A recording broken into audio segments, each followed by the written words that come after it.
لم يزل عالما قديرا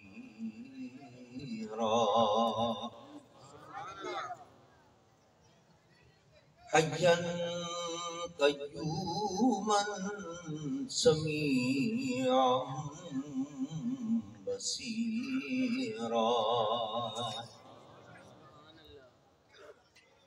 والصلاة والسلام على رسوله أرسله بالحق بشيرا ونذيرا وعلى آله وأصحابه كثيرا كثيرا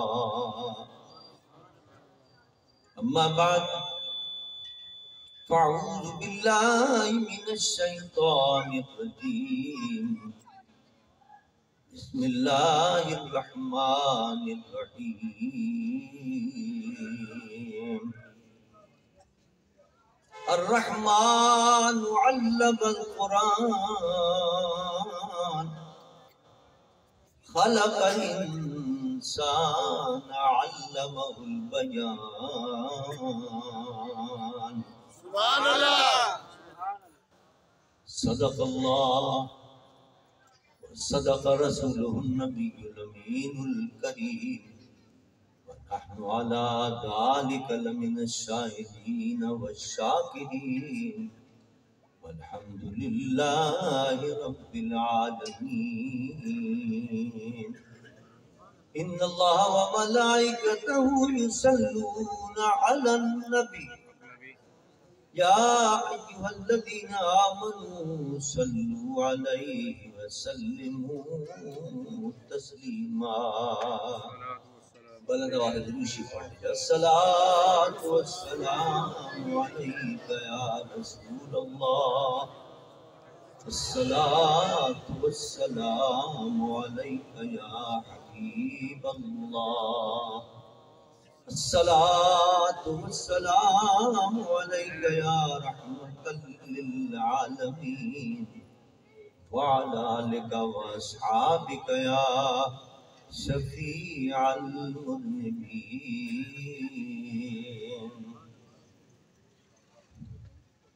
حمد و صلاۃ کے بعد مقتدر علماء کرام، میرے واجب الاحترام بزرگوں اور میرے عزیز دوستوں،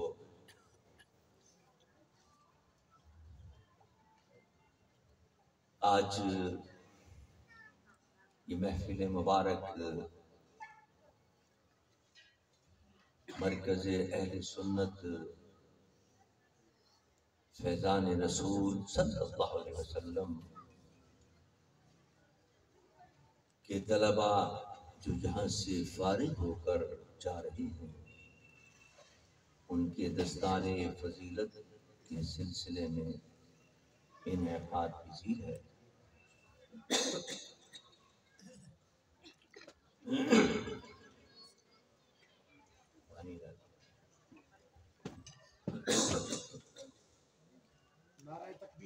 اللہ اکبر، یا رسول اللہ، یا رسول اللہ، حق چاہے، یا علی، یا علی، یا غوثیہ۔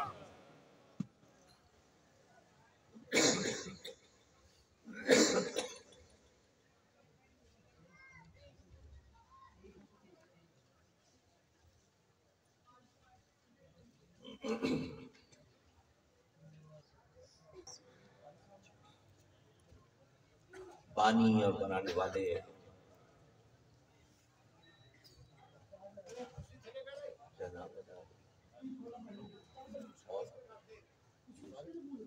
حاجی ریاض کا نام ہے،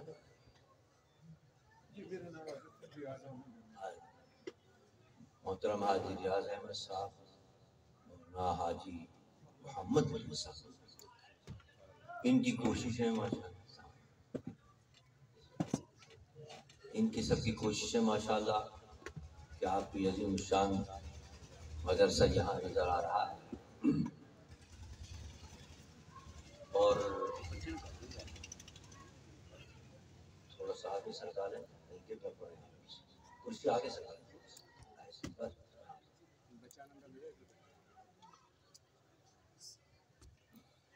ماشاء اللہ جو لوگ اس مدرسے کو چلا رہے ہیں، اس کا انتظام انسلام کر رہے ہیں، وہ بھی قابل مبارکباد ہے، اور وہ والدین بھی قابل مبارکباد ہیں جنہوں نے اپنے بچوں کو یہاں قرآن کی تعلیم حاصل کرنے کے لیے بھیجا، اور وہ بچے بھی قابل مبارکباد ہیں جو آج یہاں سے قرآن پڑھ کے جا رہے ہیں، سارے فضیلت حاصل کر کے جا رہے ہیں۔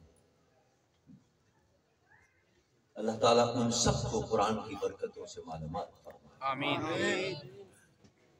اور کل قیامت کے دن حضور کی شفاعت نصیب فرمائے۔ دیکھیے ہمارے ہاں اسلام دین میں تعلیم کی کتنی اہمیت ہے، اس کا اندازہ اس آیت مبارکہ سے لگائیے جو میں نے تلاوت کرنے کی اس کی سعادت حاصل کی ہے۔ اللہ فرماتا ہے الرحمن علم القرآن، رحمان نے قرآن سکھا دیا۔ خلق الانسان علمہ البیان، انسان کو پیدا کیا اور اس کو بیان سکھا دیا۔ اب اس آیت کی کے اندر جو ترتیب ہے اس ترتیب کو دیکھیے کہ پہلے ذکر ہے الرحمن علم القرآن، قرآن سکھایا، اور اس کے بعد ذکر ہے خلق الانسان، انسان کو پیدا کیا۔ حالانکہ ترتیب طبعی تو یہ ہے کہ پہلے انسان پیدا ہوتا ہے پھر سیکھتا ہے، علم بعد میں حاصل کرتا ہے، پہلے پیدا ہی نہیں ہوگا تو حاصل کیا کرے گا علم؟ تعلیم جو ہوتی ہے وہ تو پیدا ہونے کے بعد ہوگی، قرآن کا سیکھنا وہ پیدا ہونے کے بعد ہوگا۔ لیکن اس آیت میں اللہ تعالیٰ پہلے فرما رہا ہے الرحمن علم القرآن، رحمان وہ ہے جس نے قرآن سکھایا، اور اس کے بعد فرمایا خلق الانسان، ہم نے انسان کو پیدا کیا۔ اس کی کیا وجہ؟ حالانکہ ترتیب تو یہ ہونی چاہیے، پہلے آتا الرحمن خلق الانسان علم القرآن، ہم نے انسان کو پیدا کیا اور پھر اسے قرآن سکھایا، ہونا تو یہ چاہیے، اس لیے پہلے پیدا ہوگا آدمی تو تبھی تو قرآن پڑھے گا۔ لیکن یہاں پہلے فرمایا کہ ہم نے پہلے قرآن سکھایا اور پھر فرمایا انسان کو پیدا کیا، اس کی کیا وجہ ہے؟ دو وجہ سے۔ پہلی وجہ تو یہ ہے کہ یہاں دیکھنا یہ ہے کہ خلقت انسان سے کون سا انسان مراد ہے؟ کیا عام انسان مراد ہے یا کوئی خاص انسان مراد ہے؟ الف لام کئی قسم کا ہوتا ہے، علماء جانتے ہیں، یہاں اگر درسگانیاں پڑھنے والے ہیں یا پڑھانے والے علماء ہیں۔ الف لام عہد خارجی بھی ہوتا ہے، الف لام جنس کا بھی ہوتا ہے، تو یہاں الف لام جو ہے وہ کون سا ہے؟ الانسان ہے الف لام، اس سے کیا انسان سے کون سے انسان مراد ہے؟ دو صورتیں، یا تو انسان سے عام انسان مراد ہے کہ اللہ نے انسان کو پیدا کیا، اور یا علماء فرماتے ہیں نہیں، اس سے خاص انسان کامل مراد ہے، انسانوں میں سب سے اعلیٰ ذات مراد ہے، اور وہ میرے اور آپ کے آقا محمد مصطفیٰ کی ذات گرامی ہے۔ سبحان اللہ۔ اب اگر ہم یہ مراد لیں الانسان سے حضور مراد ہے، اللہ فرماتا ہے ہم نے حضور کو سکھایا بیان، خلق الانسان، انسان کو پیدا کیا، حضور کو ہم نے پیدا کیا، انسان سے حضور کی ذات مراد ہے۔ تو اب مسئلہ حل ہو گیا۔ پہلے کیوں لایا گیا الرحمن علم القرآن؟ یہ پہلے سکھایا قرآن محبوب کو اور پھر پیدا کیا، حالانکہ پیدا ہوئے اس کے بعد قرآن سیکھا نہیں۔ اللہ بتانا یہ چاہتا ہے کہ ہمارا محبوب اس انسانی پیکر کے اندر تو بہت بعد میں آیا ہے، ہم نے مصطفیٰ کے نور کو اس وقت پیدا کر دیا تھا جب کائنات میں کچھ بھی نہ تھا، اس وقت نور مصطفیٰ کو پیدا کر کے قرآن اس وقت ہم نے سکھا دیا تھا۔ نعرہ تکبیر، نعرہ رسالت، نعرہ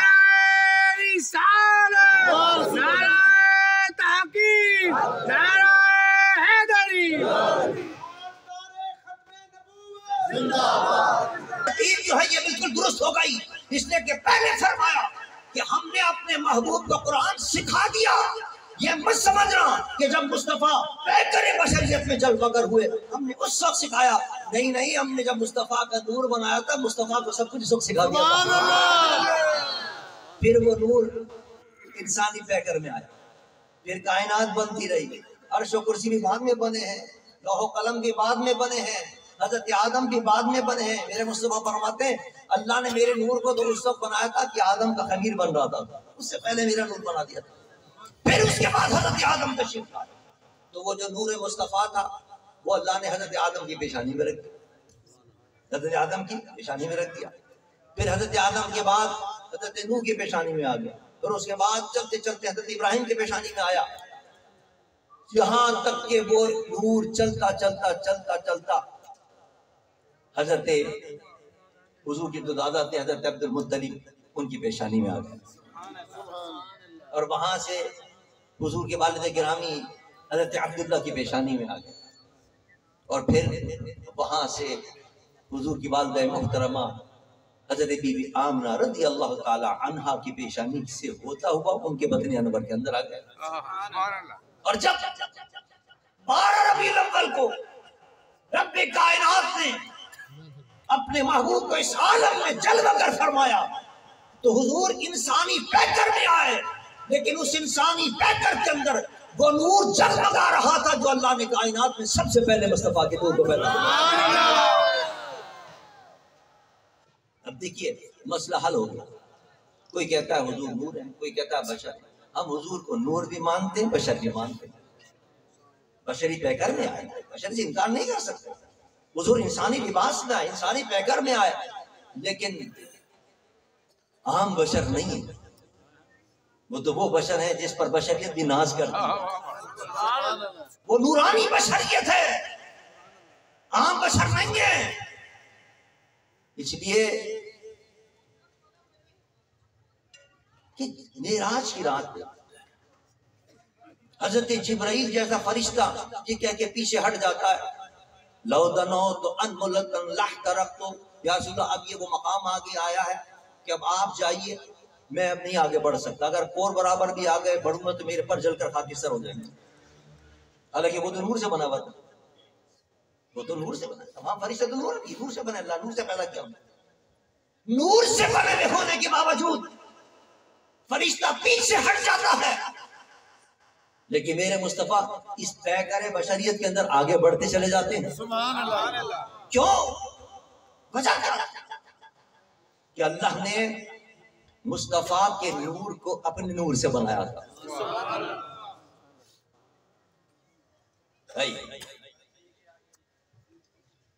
اللہ نے جب مصطفیٰ فرمایا ان اللہ خلق قبل کل الاشیاء نورا نبیک من نورہ,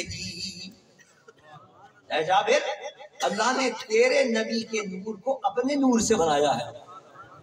یہی وجہ ہے کہ جب میرے مصطفیٰ معراج کی رات آگے سے آگے جا رہے تھے, آگے سے آگے جا رہے تھے, جہاں جبرائیل جیسا فرشتہ جو نور سے بنا ہے وہ بھی پیچھے رہ گیا. حضور آگے بڑھتے اس لیے چلے گئے کہ اللہ نے مصطفیٰ کے نور کو اپنے نور سے بنایا تھا, تو اللہ کا نور اللہ سے ملنے جا رہا تھا. سبحان اللہ.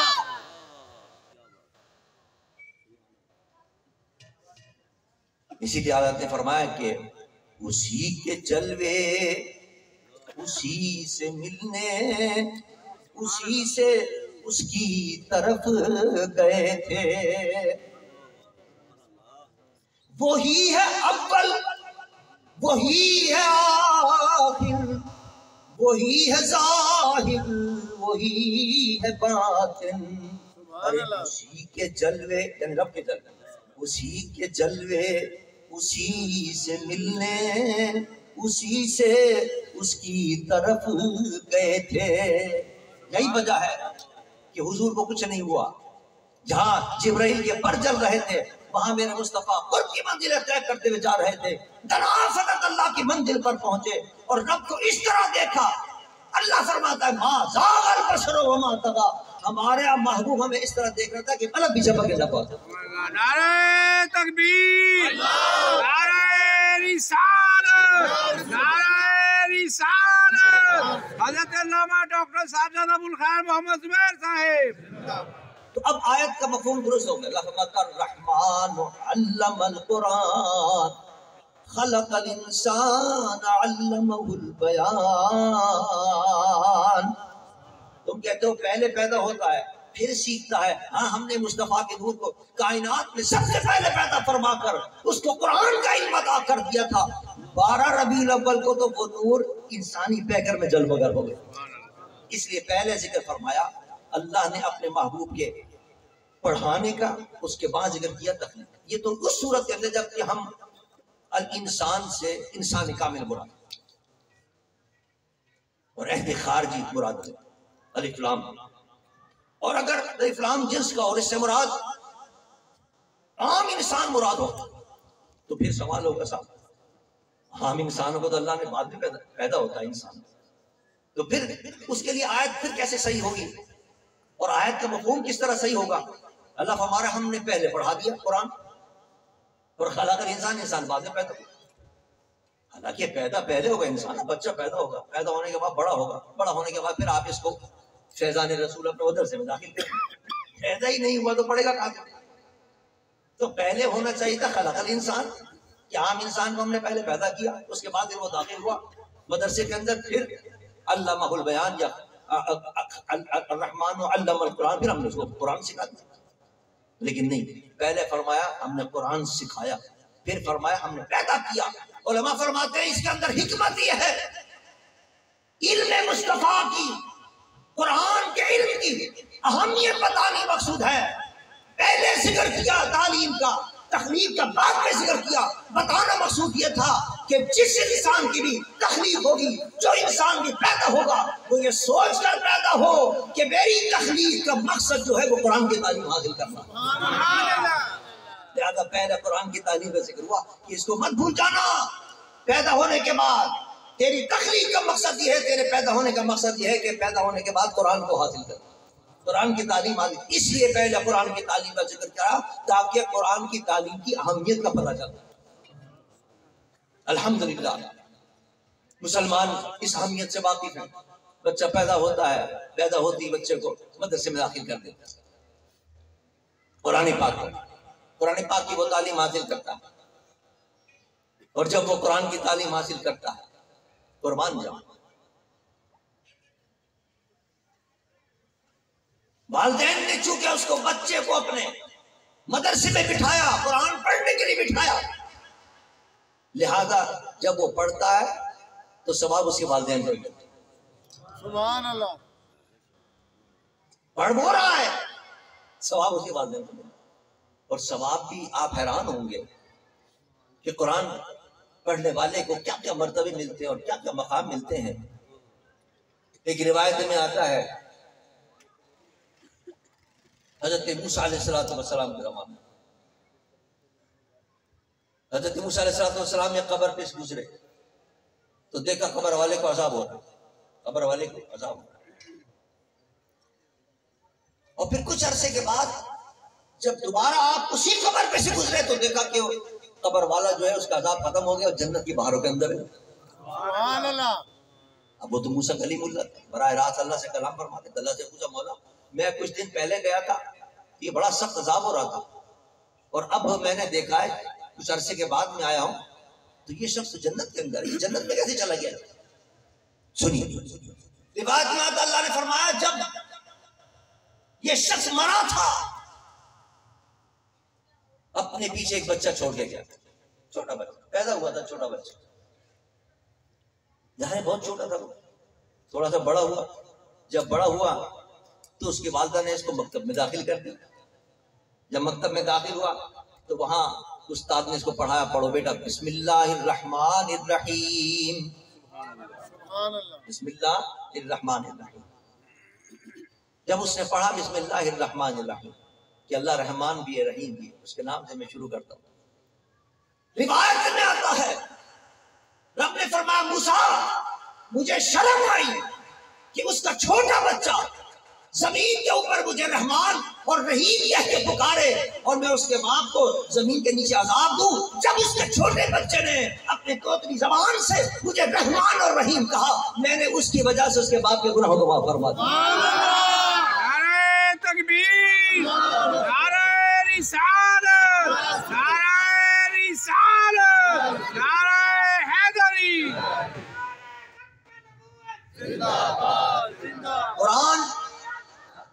قرآن پڑھنے والے، قرآن پڑھانے والے کو اللہ کیا مرتبہ عطا فرماتا ہے. قربان جاؤں، ابھی اس نے سے پڑھنا شروع کیا ہے کہ اللہ تعالیٰ نے اس کے باپ کے عذاب کو ہلکا کر دیا اور ختم کر دیا، اس جنت عطا فرما دی ہے. آپ اندازہ کریں کہ پھر پڑھنے والے کا کیا مقام ہوگا، پڑھنے والے کا کیا مرتبہ ہوگا. پڑھنے والا جب قرآن کو پڑھتا ہے، قربان جاؤں، حدیث مبارک کے اندر آتا ہے قیامت کے دن اللہ سے فرمائے گا تو دنیا میں قرآن کی تلاوت کیا کرتا تھا، اب پھر تلاوت شروع کر دے. سبحان اللہ. جب وہ تلاوت شروع کرے گا تو ایک ایک آیت پڑھتا جائے گا، جنت میں ایک ایک مرتبہ اس کا بلند ہوتا چلا جائے گا. اللہ کیا شان. اور پھر قرآن کا حفظ کرنے والا ماشاءاللہ حافظ بن نہیں آتا، سارے فضیلتوں کو عطا کی جا رہی ہے. حافظ قرآن کے لیے وہ حدیث آپ نے سنی ہوگی، مشہور حدیث ہے کہ اللہ تعالیٰ اس کے والدین کے سر پر قیامت کے دن ایسا تاج سجائے گا جس کی روشنی سورج کی روشنی سے بھی زیادہ ہو. سبحان اللہ. یہ کس کا مقام ہے؟ حافظ کے والدین کا، حافظ کا نہیں ہے. جس نے حفظ کیا اس کی وجہ سے اس کے والد کو اگر یہ مقام مل رہا ہے تو خود اس کا کیا مرتبہ اور مقام ہوگا، اس کا کیا مرتبہ. اور پھر یہ تو صرف وہ ہے جس نے صرف قرآن کو یاد کیا اور قرآن کو حفظ کیا، اور اگر قرآن کو حفظ کرنے کے بعد اس کے معنی بھی پڑھنا شروع کر دے، اس کے علوم بھی حاصل کرنا شروع کر دے، تفسیر اور فقہ اور حدیث اور منطق اور فلسفہ یہ سب علوم دینیہ ہیں وہ بھی پڑھنا شروع کر دے، پورا عالم بن جائے تو پھر اس کا مرتبہ اور اس سے بلند ہو جاتا ہے اور اعلیٰ مرتبہ ہو جاتا ہے. پھر عالم کا مرتبہ یہ ہوتا ہے، میرے آقا فرماتے ہیں کہ فضل العالم علی العابد کفضلی علی ادنا.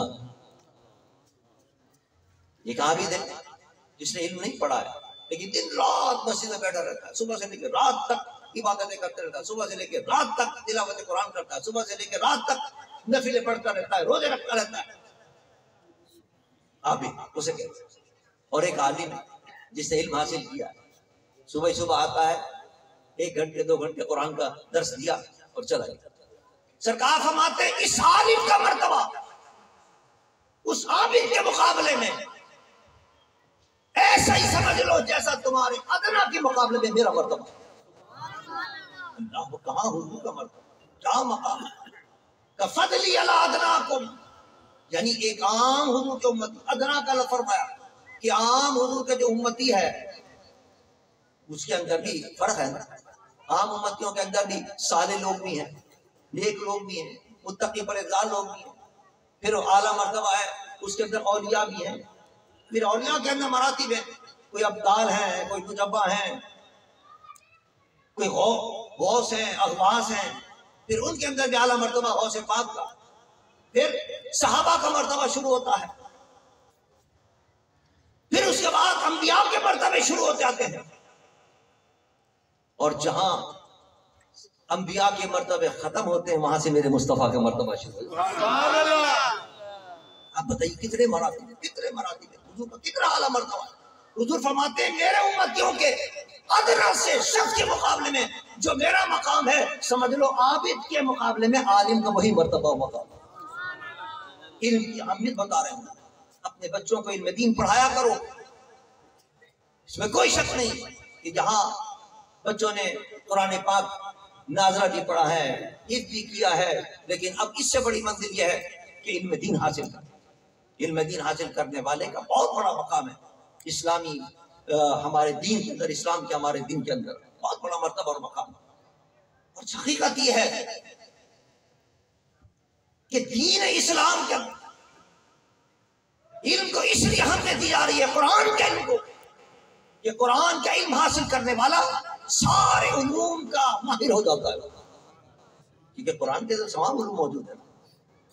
اب آج لوگ جناب توہین کرتے ہیں کہ عالم صاحب اس کو تو کچھ پتہ نہیں ہے، اس کو دنیا کا کیا پتہ۔ قرآن اگر صحیح معنی میں پڑھے، قرآن کی تفسیر صحیح معنی میں پڑھے، تو قرآن کے اندر کون سا علم ہے جو قرآن کے اندر موجود ہے؟ اللہ فرماتا ہے فلا رتب ولا یابس الا فی کتاب مبین۔ کوئی خشک و تر چیز ایسی نہیں جس کا ذکر ہم نے قرآن میں نہ کیا، ہر چیز کا بیان قرآن کے اندر موجود ہے۔ حتیٰ کہ آج جو بڑے بڑے سائنس کے ذریعے تحقیق کر کے جو چیزیں ایجاد کرتے ہیں، جب ان کو بتایا جاتا ہے تم نے تو محنت سے ابھی ایجاد کیا، 1400 سال پہلے تو قرآن نے پہلے سے اس کو بتا دیا تھا، سبحان اللہ، تو حیران رہ جاتے ہیں۔